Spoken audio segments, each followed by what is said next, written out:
മാലി Empire. മാലി Empire എന്ന് പറഞ്ഞാൽ മാലി സാമ്രാജ്യം. The Mali Empire was a famous empire that flourished in the western part of Africa. അതായത് ആഫ്രിക്കയുടെ പടിഞ്ഞാറ് ഭാഗത്ത് ഒരു എന്താ പറയുക, ഫ്ലറിഷ്ഡ് എന്ന് പറഞ്ഞാൽ ഒരു അതിൻ്റെ അഭിവൃദ്ധി പ്രാപിച്ച ഒരു പ്രശസ്ത സാമ്രാജ്യമാണ് മാലി സാമ്രാജ്യം. സോ മാലി സാമ്രാജ്യം എന്ന് പറയുന്നത് വെസ്റ്റേൺ പാർട്ട് ഓഫ് ആഫ്രിക്കയുടെ പടിഞ്ഞാറൻ ഭാഗത്തുള്ള ഒരു ഫേമസ് ആയിട്ടുള്ള ഒരു എംപയർ ആണ് കേട്ടോ. Then the most powerful ruler of this empire was, ഇതിൻ്റെ ഏറ്റവും ശക്തനായ ഭരണാധികാരി ആരാണ്? Mansa Kankan Musa. കേട്ടില്ലേ? CID മൂസ എന്ന് പറഞ്ഞ പോലെ മൻസ കങ്കൻ മൂസ എന്നായിരുന്നു ഇതിലെ പവർഫുൾ ആയിട്ടുള്ള അല്ലെങ്കിൽ ശക്തനായിട്ടുള്ള ഒരു റൂളർ എന്ന് പറയുന്നത്. Next, knowledge about Mali, the richest country in Africa, is obtained from Ibn Battuta. അതായത് ആഫ്രിക്കയിലെ ഏറ്റവും സമ്പന്നമായ രാജ്യമായ മാലിയെക്കുറിച്ചുള്ള അറിവ്, നോളജ് ഇബ്നു ബത്തൂട്ടയിൽ നിന്നാണ് ലഭിക്കുന്നത്. ഇബ്ൻ ബത്തൂട്ട. സോ ആഫ്രിക്കയിലെ ഏറ്റവും റിച്ചസ്റ്റ് മീൻസ് സമ്പന്നമായിട്ടുള്ള രാജ്യമായ മാലിയെക്കുറിച്ച് അറിവ് കിട്ടുന്നത് ആരിൽ നിന്നാണ് കിട്ടുന്നത്? ഇബ്നു ബത്തൂട്ടയിൽ നിന്നാണ്. Okay. Then Mansa Kankan Musa encouraged education, arts and craft. Then Mansa Kankan Musa encouraged education, arts and craft അല്ലേ? ഈ അറിയുന്ന മൻസ കങ്കൻ മൂസ എന്ന് പറയുന്ന ആൾ വിദ്യാഭ്യാസം, കല അല്ലേ, എഡ്യൂക്കേഷൻ, ആർട്ട് കല, ക്രാഫ്റ്റ് കരകൗശല വസ്തുക്കൾ എന്നിവ പ്രോത്സാഹിപ്പിച്ച ഒരു വ്യക്തിയാണ്. Then the southern part of the country was famous for its gold deposit and the northern country was famous for its gold deposit and the northern part of its salt deposit. അതായത് നമ്മുടെ തെക്കൻ ഭാഗത്ത് സ്വർണ്ണ നിക്ഷേപത്തിനും അതുപോലെ വടക്കൻ ഭാഗത്ത് ഉപ്പ് നിക്ഷേപത്തിനും പേര് കേട്ടതായിരുന്നു.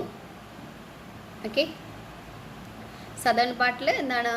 ഗോൾഡ് ഡെപ്പോസിറ്റ് സ്വർണ്ണ നിക്ഷേപത്തിനും അതുപോലെ നോർത്തേൺ പാർട്ടിൽ സോൾട്ട് ഡെപ്പോസിറ്റിനും പേര് കേട്ട രാജ്യമായിരുന്നു. Then Gao, Djenne, Timbuktu were famous cities in the empire. Mali എംപയറിൽ പ്രശസ്തമായിട്ടുള്ള കുറച്ചു നഗരങ്ങളാണ് ഈ ഗാവോ, ചെന്നൈ, ടിംബക്ടു എന്നിവ ഒക്കെ. മാലി സാമ്രാജ്യത്തിൻ്റെ ഏറ്റവും ഇമ്പോർട്ടൻറ്റ് സിറ്റീസ് ആണ് ഇതൊക്കെ കേട്ടോ. സോ അണ്ടർലൈൻ ചെയ്യണേ. Then Timbuktu was a center of trade as well as education. ടിംബക്ടു എന്ന് പറയുന്ന വിദ്യാഭ്യാസത്തോടൊപ്പം വ്യാപാരത്തിൻ്റെയും കേന്ദ്രമായിരുന്നു ഈ ടിംബക്ടു എന്ന് പറയുന്ന city. Okay. Then the great mosque in Timbuktu was a center of Islamic learning. ഈ ടിംബക്ടുവിലെ ഗ്രേറ്റ് മോസ്ക് എന്ന് പറയുന്നത് ഇസ്ലാമിക പഠനത്തിൻ്റെ കേന്ദ്രമായിരുന്നു. Many scholars from different parts of the world came to Timbuktu. അതായത് നമ്മുടെ ലോകത്തിൻ്റെ വിവിധ ഭാഗങ്ങളിൽ നിന്നുള്ള നിരവധി സ്കോളേഴ്സ്, പണ്ഡിതന്മാർ എന്ത് ചെയ്തിട്ടുണ്ട്? ഈ ടിംബക്ടുവിലേക്ക് വന്നിട്ടുണ്ട്. ബിക്കോസ് അവിടെ എന്തൊക്കെയാണ്? വിദ്യാഭ്യാസം അല്ലേ, education as well as it was A centre of trade as well as education.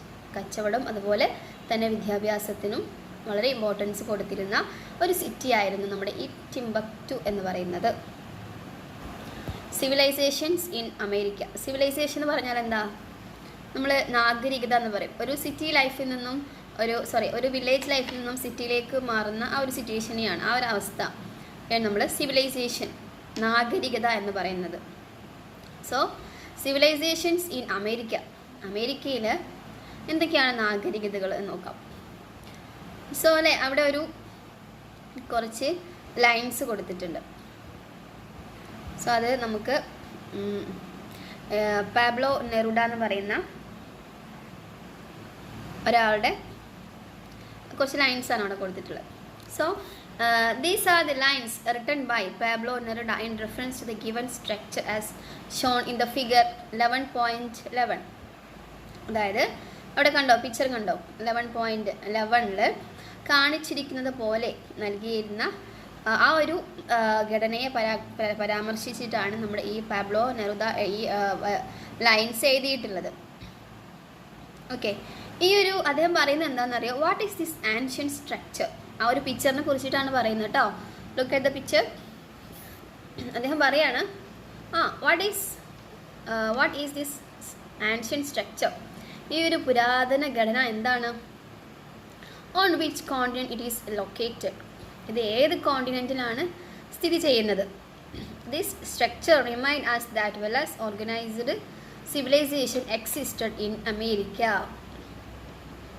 അതായത് അമേരിക്കയിൽ ഈ സിവിലൈസേഷൻ, ഈ നാഗരികത ഉണ്ടായിരുന്നു എന്ന് നമുക്ക് മനസ്സിലാക്കാൻ പറ്റുന്ന ഒരു പിക്ചറാണ് ഈ ഒരു സ്ട്രക്ചർ. ആ ഒരു പിക്ചർ കണ്ടോ, 11.11 എന്ന പിക്ചർ കണ്ടോ? ഓക്കെ, അത് ആ ഒരു സ്ട്രക്ചർ, ആ ഒരു പിക്ചർ കാണിച്ചു തരുന്നത് എന്താണ്? നല്ല ഒരു അമേരിക്കയിൽ സിവിലൈസേഷൻ, നാഗരികത ഉണ്ടായിരുന്നു എന്ന് നമുക്ക് കാണിച്ചു തരാൻ വേണ്ടിയിട്ടാണ്. Then the outside world was not aware of these civilization. പക്ഷേ അമേരിക്കയിൽ സിവിലൈസേഷൻ ഉണ്ടായിരുന്നെങ്കിലും പുറം ലോകം ഇതിനെക്കുറിച്ചൊന്നും അറിഞ്ഞിരുന്നില്ല എന്നാണ് വാസ്തവം. Okay, look at the picture. That is അമേരിക്കയിൽ നാഗരികത ഉണ്ടായിരുന്നെന്നുള്ള ഒരു തെളിവാണ് കേട്ടോ അവിടെ കാണിക്കുന്നത്, ഒരു structure. Okay, then the outside world came to know about them through the European explorations of America in the 15th century.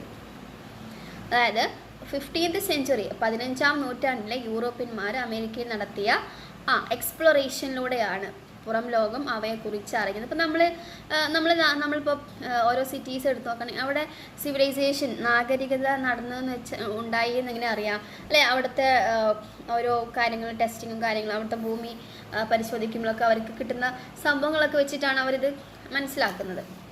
Okay, so civilisation എന്ന് പറഞ്ഞാൽ ആളുകളുടെ ലൈഫ് സ്റ്റൈൽ കുറച്ചും കൂടി റിച്ച് ആവുക അല്ലേ?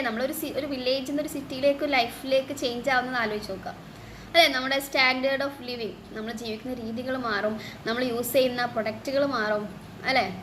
സോ നമ്മുടെ എല്ലാ ആക്ടിവിറ്റീസും മാറും. നമ്മളൊരു സിറ്റിയും വില്ലേജും തമ്മിൽ ഒരുപാട് ഡിഫറൻസസ് ഉണ്ടല്ലോ. സോ പണ്ടത്തെ കാര്യങ്ങൾ അതിനേക്കാൾ ഡിഫറെൻ്റ് ആയിരിക്കും. സോ അമേരിക്കയിലും അങ്ങനെ സിവിലൈസേഷൻ ഉണ്ടായിട്ടുണ്ടെന്നാണ് പറഞ്ഞത്. അത് യൂറോപ്യൻസ് അമേരിക്കയിൽ എക്സ്പ്ലോർ ചെയ്തിട്ടാണ്, അതായത് പര്യവേഷണമൊക്കെ നടത്തിയിട്ടാണ് ഇങ്ങനെ അവിടെ സിവിലൈസേഷൻ ഉണ്ടായിട്ടുണ്ട് എന്ന് അവർ അറിഞ്ഞത്. Okay, the Aztecs, the Mayans and the Incas. Map 11.12 were the civilizations that existed in America. Let us examine in detail.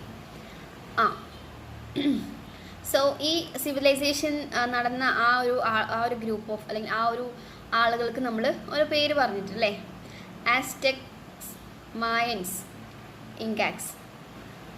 Figure 11.12 കൊടുത്തിട്ടുണ്ട്. ഇവർ അമേരിക്കയിൽ ഉണ്ടായിരുന്ന സിവിലൈസേഷൻസ് ആണ്. ഓക്കെ, സോ നോക്കിക്കേ, കാണുന്നില്ലേ? Then Aztecs. In the 12th century, the Aztecs migrated to the Valley of Mexico. Aztec society was hierarchical. Their capital was Tenochtitlan. Okay, so അതായത് 12th centuryയിൽ ഈ ആസ്ടെക്കുകൾ എന്ത് ചെയ്തു? മെക്സിക്കോ തായ്വരയിലേക്ക് കുടിയേറി. ആൻഡ് ആസ്ടെക് സൊസൈറ്റി എന്ന് പറയുന്നത് ഒരു ശ്രേണിക്രമത്തിലായിരുന്നു. മീൻസ് അവരിങ്ങനെ കണക്ട് ചെയ്തുള്ള ഒരു ഗ്രൂപ്പ് ഓഫ് പീപ്പിൾസ് ആയിരുന്നു. അവരുടെ തലസ്ഥാനം, അവരുടെ ക്യാപിറ്റൽ എന്ന് പറയുന്നത് എന്താണ്? ടെനോക്റ്റിക്ലാൻ. ഓക്കെ ആയിരുന്നു. They built artificial islands called Chinambas in the lakes of Mexico. Okay. They built artificial islands called Chinambas in the lakes of Mexico. അവർ മെക്സിക്കോയിലെ തടാകങ്ങളിൽ, ലേക്സുകളിൽ എന്ത് ചെയ്തു? അവർ ചൈനംബാസ് എന്ന അത് ആർട്ടിഫിഷ്യൽ, കൃത്രിമമായിട്ട് ഒറിജിനൽ അല്ല, അവർ ഉണ്ടാക്കി കൃത്യമായി നമ്മൾ താൽക്കാലികമായിട്ട് സ്വയം ബിൽഡ് ചെയ്യുന്ന സംഭവമല്ലേ. ദ്വീപുകൾ നാച്ചുറലി ഉണ്ടായതല്ല, അവരെന്ത് ചെയ്തു, നിർമ്മിച്ചു.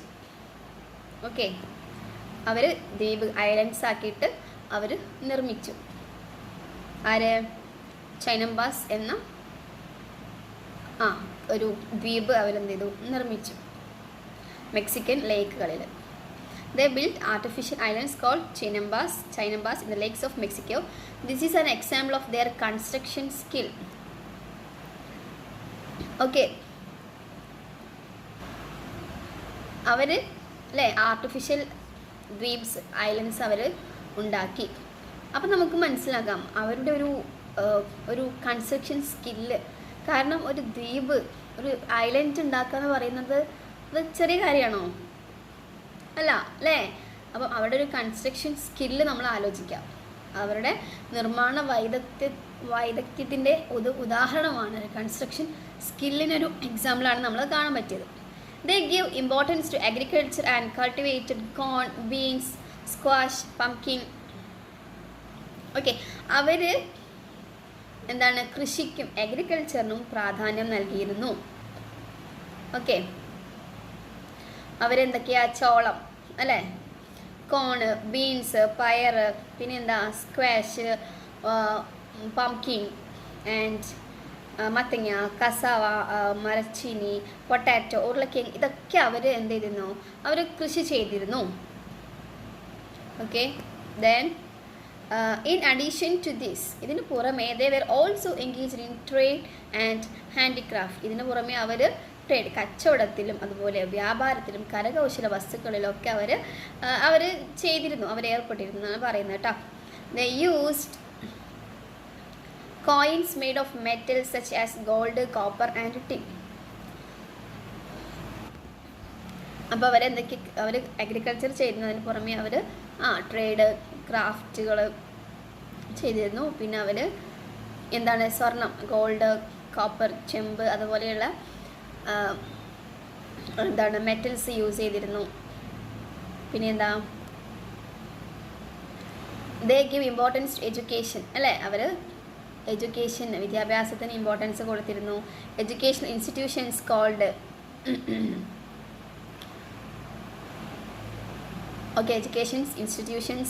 Calmeckic were built for the children for the nobles and Pepoclic for the children for other classes.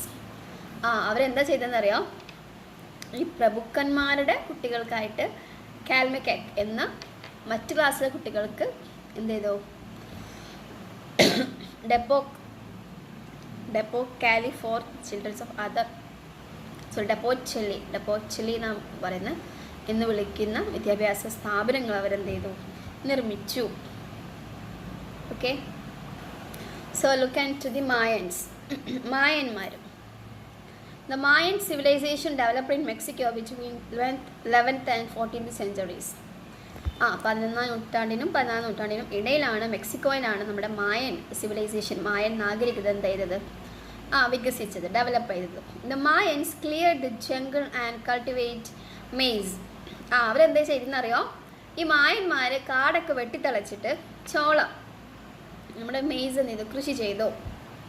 They built places and temples with stone. അവർ കല്ലുകൾ കൊണ്ട് കൊട്ടാരവും ക്ഷേത്രവും ഒക്കെ നിർമ്മിച്ചു. They made gold and silver jewelry and beautiful pottery. അവരെന്തൊക്കെയാണ് ചെയ്യുന്നറിയോ? കുറച്ച് അവർ ചെറിയ പുള്ളികളൊന്നും അല്ല കേട്ടോ. അവർ സ്വർണം, വെള്ളി, ആഭരണങ്ങളൊക്കെ കൊണ്ട് മനോഹരമായ മൺപാത്രങ്ങളും അവർ എന്ത് ചെയ്തു? നിർമ്മിച്ചു. They used pictographic alphabet. അവരെന്ത് ചിത്രശില്പികളിലുള്ള അക്ഷരമാല വരെ അവർ ഉപയോഗിച്ചു. They used bark of trees. അവരെന്താ ചെയ്ത്? മരങ്ങളുടെ അവർ എഴുതുന്നതിനായിട്ട് they used bark of trees and paper made from a special plant for writing. അവരിൽ എഴുതുന്നതിന് വേണ്ടിയിട്ട് ഒരു പ്രത്യേക പ്ലാന്റ്, സസ്യത്തിൽ നിന്ന് അവരെന്താണ് നിർമ്മിച്ച കടലാസ് മരങ്ങളുടെ ബാർക്ക് മീൻസ് പുറന്തൊല്ലുണ്ടല്ലോ, അതവർ യൂസ് ചെയ്തു അതിന് വേണ്ടിയിട്ട്, എഴുതാൻ വേണ്ടിയിട്ട് കേട്ടോ. അതായത് എഴുതുന്നതിന് വേണ്ടിയിട്ട് ഒരു പ്രത്യേക സസ്യത്തിൽ നിന്ന് അവർ നിർമ്മിച്ച കടലാസ് മരങ്ങളും എന്ത് ചെയ്തു? അവരുപയോഗിച്ചു. Then They made significant progress in mathematics and astronomy and had an almanac. Mathematics, നമ്മുടെ ഗണിതത്തിലും ജ്യോതിശാസ്ത്രത്തിലും അവർക്ക് നല്ല പുരോഗതി കൈവരിക്കാൻ കഴിഞ്ഞു. കൂടാതെ ഒരു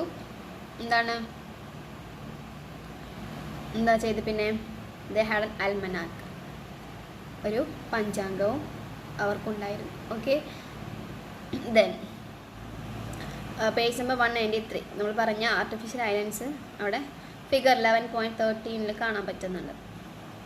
കണ്ടോ? Chainambas are artificial islands built in lakes of Mexico. Okay, then move on to Incas. The Inca civilization of Peru was the largest indigenous civilizations in South America.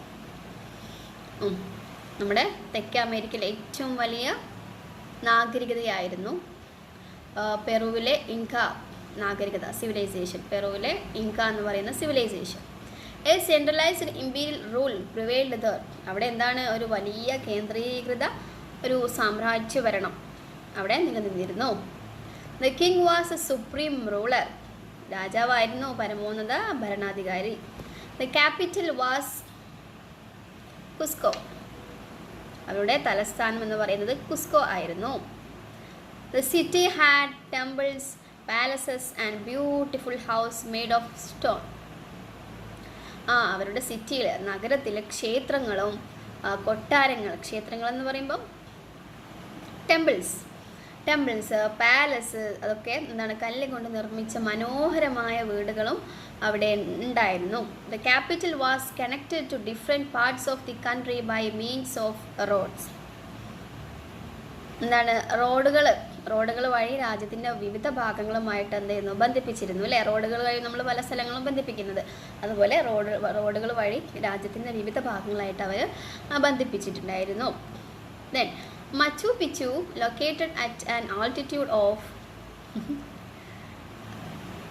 3,500 meters in central Peru is an example of their construction skill.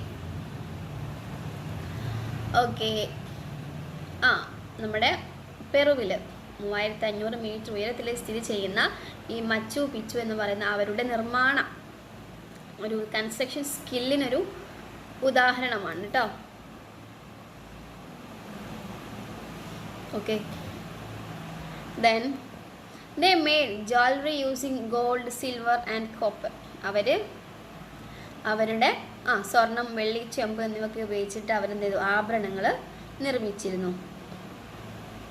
Then they used the skin of animals such as llama and alpaca to weave woolen clothes. അവരെന്താ ചെയ്തതെന്ന് അറിയോ? കമ്പിളി വസ്ത്രങ്ങൾ, woollen ക്ലോത്ത്സിന് വേണ്ടി നെയ്യാൻ, അത് ഉണ്ടാക്കാൻ വേണ്ടിയിട്ട് ലാമ, അതുപോലെ അൽപ്പാക്ക തുടങ്ങിയ മൃഗങ്ങളുടെ തൊലികൾ അവർ ഉപയോഗിച്ചു. The government provided farmers with enough land to cultivate. കൃഷിക്കാർക്ക് കൃഷി ചെയ്യാൻ വേണ്ടിയിട്ട് ആവശ്യമായ ഭൂമി സർക്കാർ കർഷകർക്ക് നൽകി. The main crops were corn and potatoes. അവരുടെ പ്രധാന വിളകൾ എന്ന് പറയുന്നത് ഉരുളക്കിഴങ്ങും ധാന്യങ്ങളുമായിരുന്നു. The use to system of recording numbers called quipu എന്നറിയപ്പെടുന്ന ഒരു സംഖ്യ രേഖപ്പെടുത്തൽ സംവിധാനം അവർ ഉപയോഗിച്ചിരുന്നു.